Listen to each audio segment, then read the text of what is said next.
Madam చెప్పండి, YCP Raavan కే మద్దతు తెలుపుతాం, రావణుడినే గెలిపిస్తామంటుంది కదా, దీనిపై మీ స్పందన? వైసీపీ డైరెక్ట్ గా చెప్తుంది కదా మేము హిందూ వ్యతిరేకులమని. రావణ తరపు ఇవాళ మేము ఉంటాం. రావణుడే గెలుస్తాడు, రావణుడే గెలుస్తాడు, గెలిపిస్తాం. ఆ రావణ్ అనే వ్యక్తి మా రాముణ్ణి అడవిలో అడుక్కు తిన్నాడు అన్నాడు. సనాతన ధర్మాన్ని నీచంగా పోల్చాడు. అలాంటి వారికి మద్దతు తెలిపేది హిందూ ద్రోహులే కదా. రావణ్ మీద యూఏపీఏ కేసు పెట్టడం అన్యాయం అంటున్నారు కొడాలి, దీనిపై మీ కామెంట్?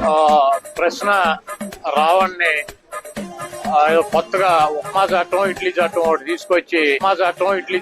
తీసుకొచ్చి ఆ రావణ్ మావోయిస్టులకి మద్దతు తెలిపాడు. పాకిస్తాన్ తీవ్రవాదైన కసప్ ని పాపం పిల్లాడు అన్నాడు. అలాంటి మీద దేశద్రోహం కేసు పెడితే తప్పేలా అవుతుంది?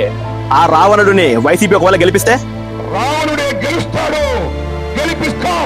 వాళ్ళు వాడిని గెలిపిస్తే వాళ్ళ నియోజకవర్గాల్లో వాళ్ళు ఎలా గెలుస్తారో మేము చూస్తాం.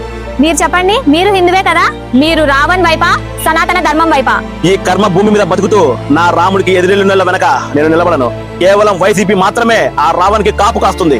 లేదు బ్రదర్, నాది పులివెందల, పక్కా వైసీపీ. కానీ నా పార్టీనా నా ధర్మమా అంటే నా అడుగు ఎప్పుడు నా ధర్మం వైపే.